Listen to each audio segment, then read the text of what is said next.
Welcome back, or welcome if you're just joining us. It's the France 24 debate. It was a wafer-thin victory for Austria's first ever Green Party president, only the second president from the Greens in all of Europe. He edged the far-right candidate, and that's what had all of Europe watching, reactions coming in from all over. I'll read you, if you like, a tweet from the French Prime Minister, Manuel Valls, which he sent out after seeing that result. He said that it's a relief to see the Austrians reject populism and extremism. Everyone in Europe must draw lessons from this. With us to talk about it, Alexis Poulain, who is the director of Euractiv France from Vienna. We're joined by Barbara Kalm, advisor to the Freedom Party, also in Vienna, political scientist Flo Perlotte of the Institute for Strategic Analysis, and in Berlin from the German Marshall Fund think tank. We're in the company of Timo Lochotsky. Welcome back to all of you. A first-round knockout where the establishment was wiped away, and they had it coming, say citizens of Austria. Simply put, the two traditional parties who occupy the center got kicked out pretty badly, and now parties on the fringes have come into focus. That doesn't mean the country is divided.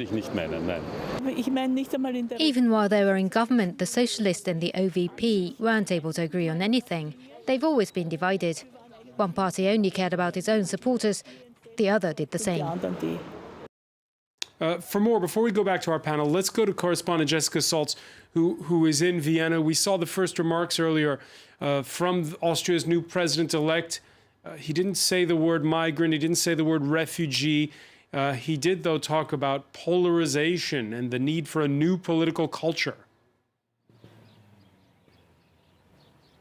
Yes, absolutely. Alexander Van der Bellen, very much aware that, even though he is successful and he has been named the new president, that there is still a large split in Austria.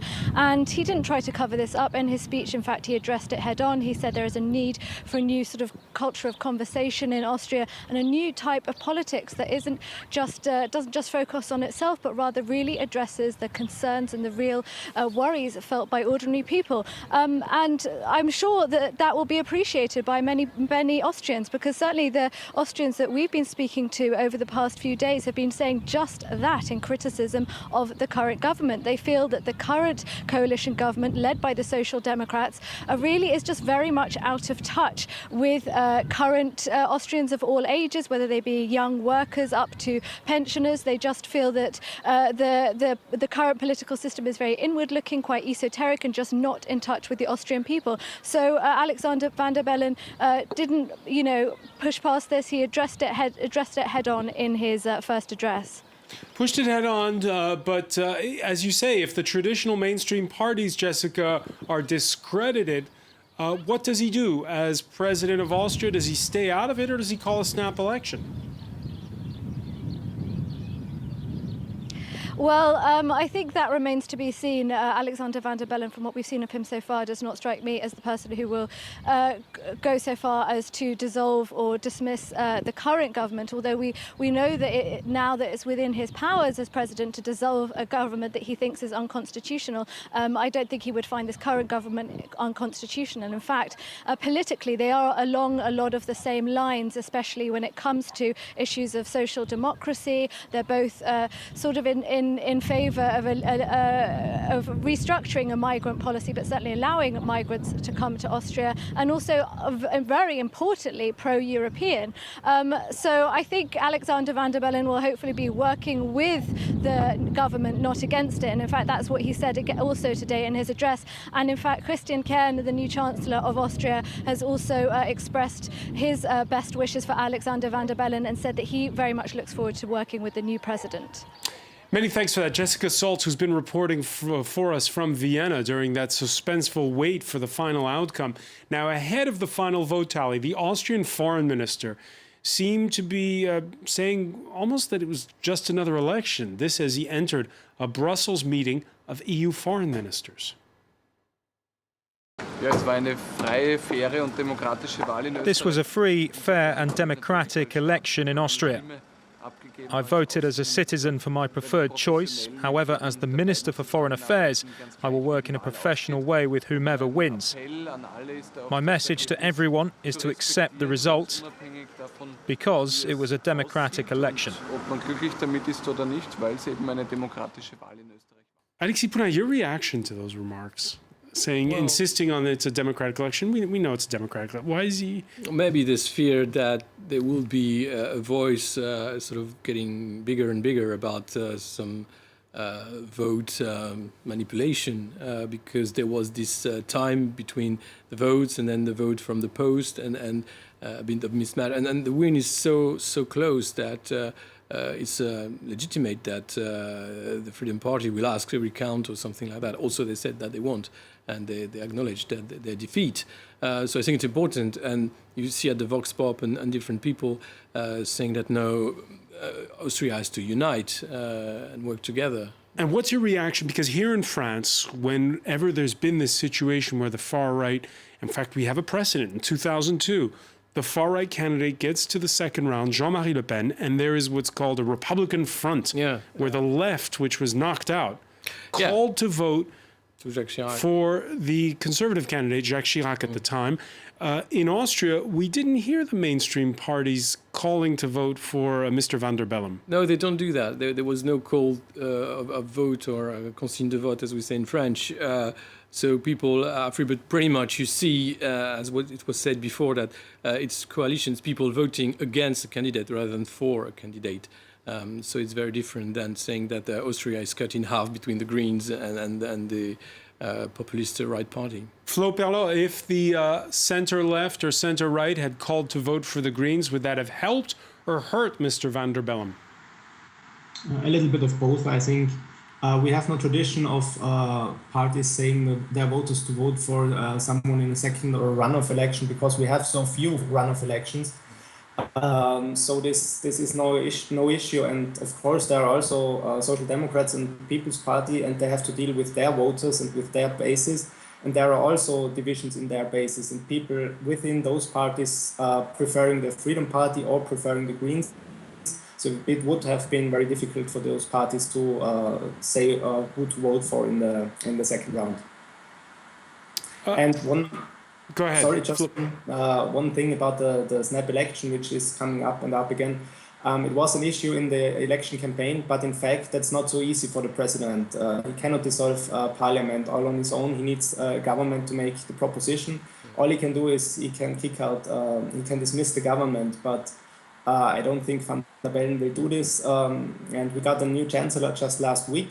So we will see how this plays out, and it's much more likely that the government itself will call for early elections, maybe 2017 or something like that, and not the president itself. The president in Austria is usually and traditionally more in the background, and it was just in this election campaign that especially Hofer said, but I would constitutionally have the power to do this and that. And he just tried to show a little bit of his muscle. Reactions coming in on the hashtag F24 debate, this one on Facebook. Now independent Van der Bellen needs to reach out to right-wing voters. Let me ask you, Timo Lochocki, you're in Berlin, where there is what they call a GroKo, a grand coalition, like there's been in Austria. Does this help insurgent parties? Well, this depends very much on what the Grand Coalition is concerned about, what matters the Grand Coalition is trying to cope with. And what we've seen, what I alluded to previously, is that in Austria, Austrian politics have been concerned with European matters, matters of Austrian national identity, and asylum matters all the time. And they were confronted with a European and even a global challenge which constrains the capacity of the Austrian government to really adhere to voters' demands.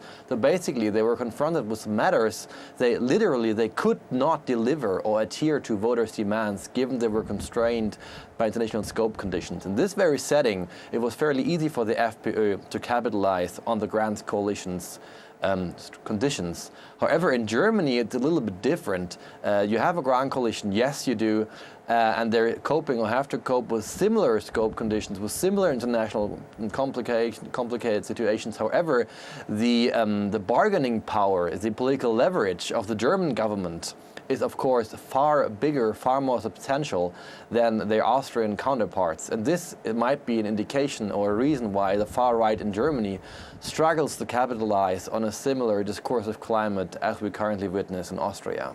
Picking up on the first part of what you just said, Timo, are you suggesting that unwittingly, when Angela Merkel last summer opened the borders, she was in fact fueling the far right in neighboring Austria?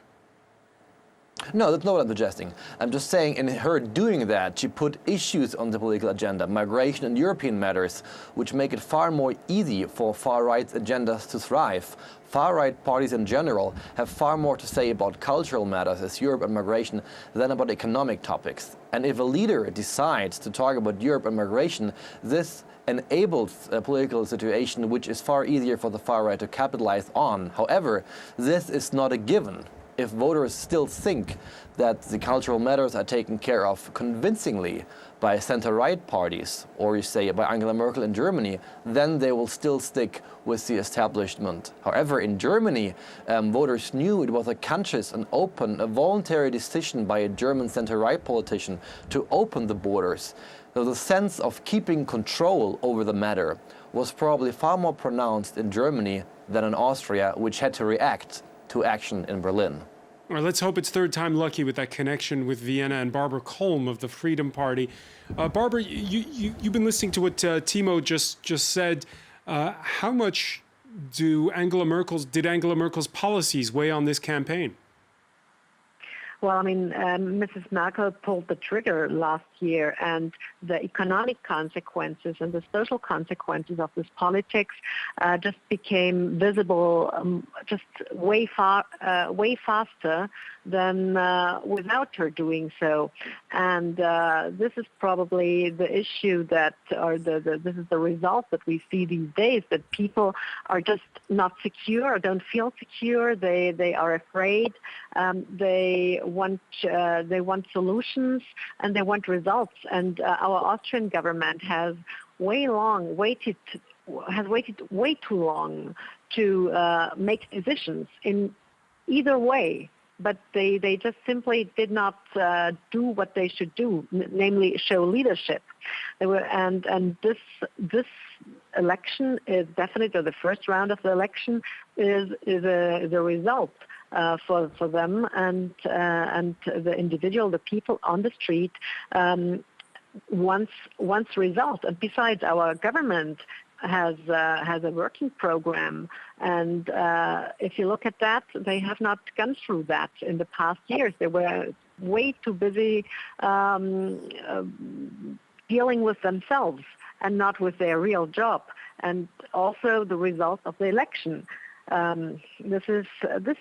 These are facts, and the Freedom Party has addressed those facts from the very beginning. And in the second roundup, then of course I would not agree with my colleagues that there were no recommendations. I would say many leading individuals of the governing parties and also other parties were clearly expressing their favor for Van der Bellen, and so it was literally like everybody against Mr. Hofer. And this has also to be taken into consideration. And if we look at the results, even despite, him against the rest, and I think this is a very interesting result.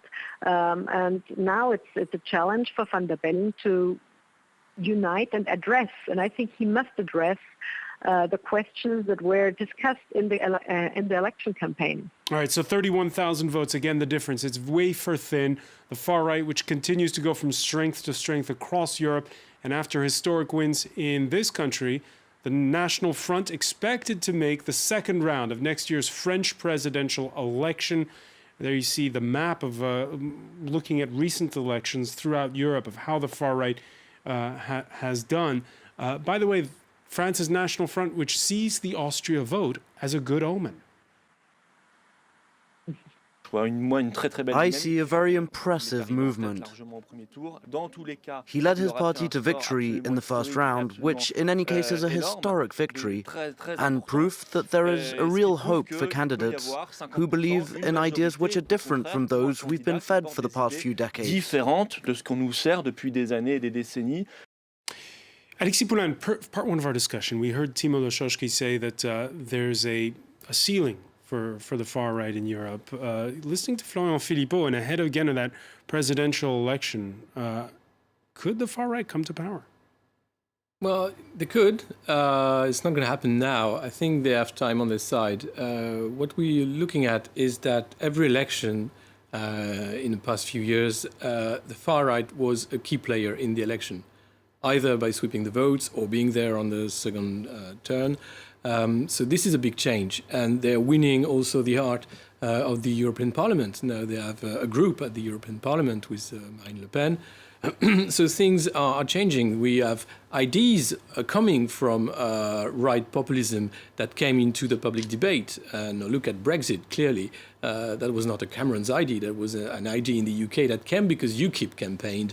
And so they had to move to the right. So even if they don't win in the ballots during election, they win in the ideas fight or the battle of ideas throughout Europe. Because look at what we're discussing.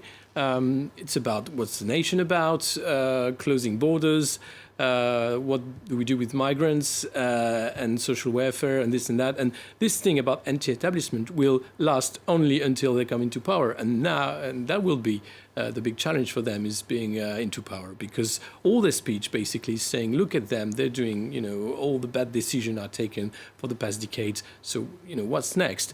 They won the ID battle and by many points. I don't think they will be elected soon. But still, they will be winning more ground in different elections coming. Timo Laszczewski, you agree? National discourse is setting.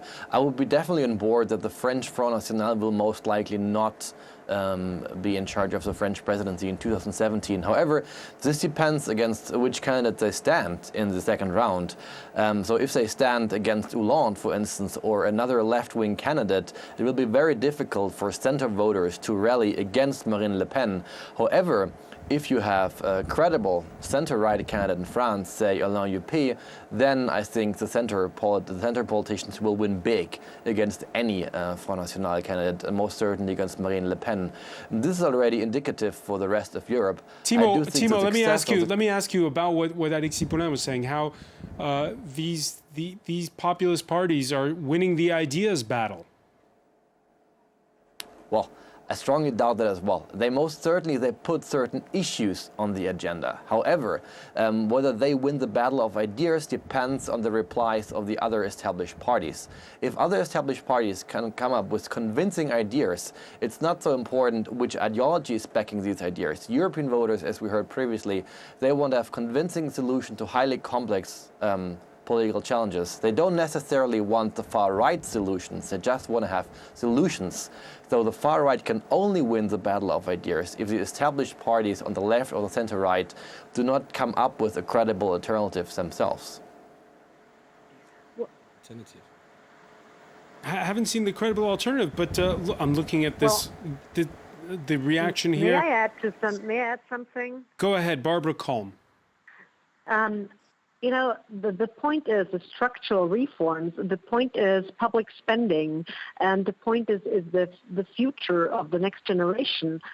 If that is safe, and if there are politics of reason, and I think as long as center-right parties point these or have the solutions for that or come in with those policies, they will be definitely on the winning track, because so far what we have seen in Europe, this is not what is happening in reality in the political day-to-day life. So pro-market ideas, cutting of public spending and structural reforms are actually the winners for the next election, whoever comes up with those solutions.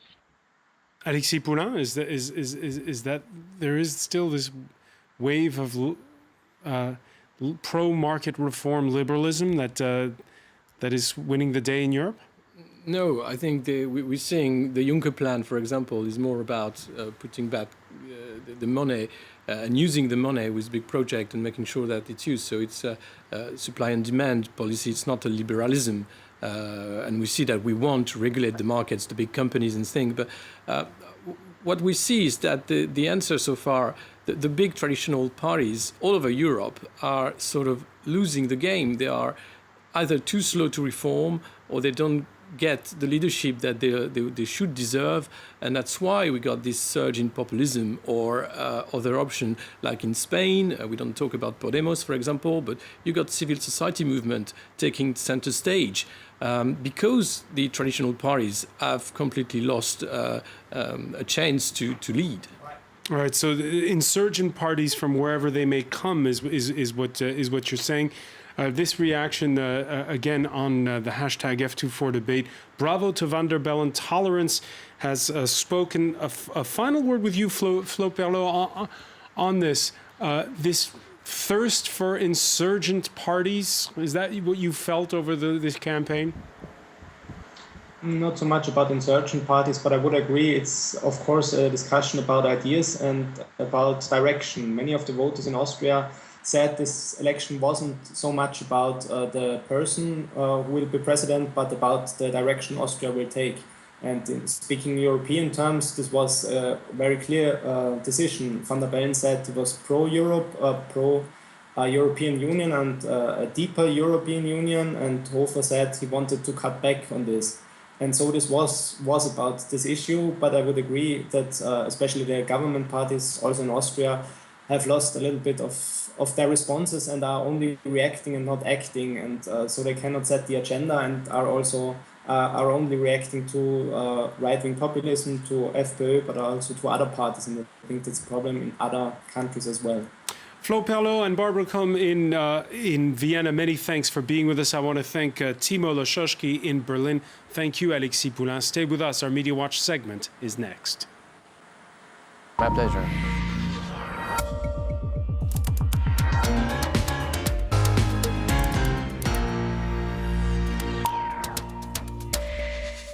And we say hello to James Creedon. Hi, François. So just taking a look at how some of the European press has been reacting to the election in Austria. First of all, Kronen Zeitung, an Austrian newspaper, showing the extent to which this has been a 50-50 razor-sharp, razor-edge sort of election. You can see here a graphic demonstrating the extent to which it was such a close call. The cartoonist, the Belgian cartoonist Sondren, illustrating it in this way: "It's perfect equality," he says. And you can see the two candidates, the Green candidate Alexander Van der Bellen and the far-right candidate Norbert Hofer, who is trying to, I suppose, indicate that maybe it's not so equal, because with that raised hand, which is of course a reference to the Nazi salute, he says, "My value is it finds itself above yours." In any case, I suppose a slightly complex cartoon, but you get the idea.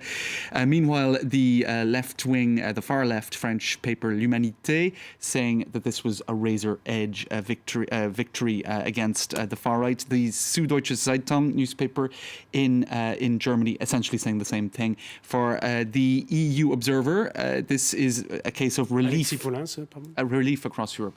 Indeed. So just to take a look at social media reactions, this is a reaction from a sports blog in Munich, across very close to Austria, across the border in Germany. "Congrats, neighbours, for making the right choice. Austria is just too beautiful to be ruled by a crazy person." Meanwhile, Julie Lenaz taking the opportunity to point out that this was such a close election that it proves that in many cases every vote does count in a democracy. Every single vote counts, not an empty mantra, as proven by this election. Democracy is not a self-fulfilling prophecy. Others in social media a little bit less optimistic, I suppose, are putting the emphasis on the negative side of this election. All up to this point, everything is fine. Up to this point, everything is fine. And you can see somebody falling, and at each moment sort of reassuring himself, I suppose, that he hasn't hit bottom just yet. In other words, I suppose the far right parties are getting stronger and stronger and stronger, and we're just about escaping, in some cases, they're getting into elected office at a high level. Carol Sharo, the Middle East blogger, this is the first time anyone has received good news in the for years now, he's referring to the fact that postal votes were crucial in this election. And I suppose increasingly, what do we get in the post? It's bills, really, isn't it? It's not exactly birthday cards. In any case, another comment on that, saying Austrians not living in Austria, in fact, were crucial in determining this election.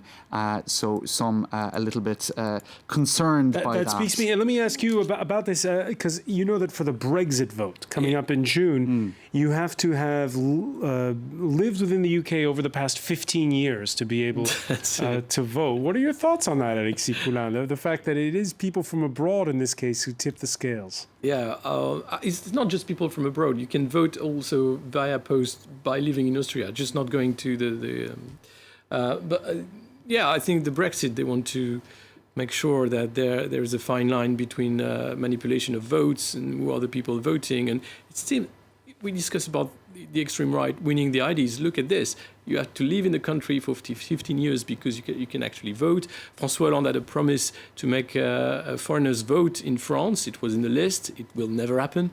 So this is there. It's difficult to open the votes to foreigners in EU countries, even EU nationals. Who gets to vote? The fodder for a whole nother discussion. James, I want to thank you. I want to thank James Creedon. Thank you for joining us here in the France 24 debate.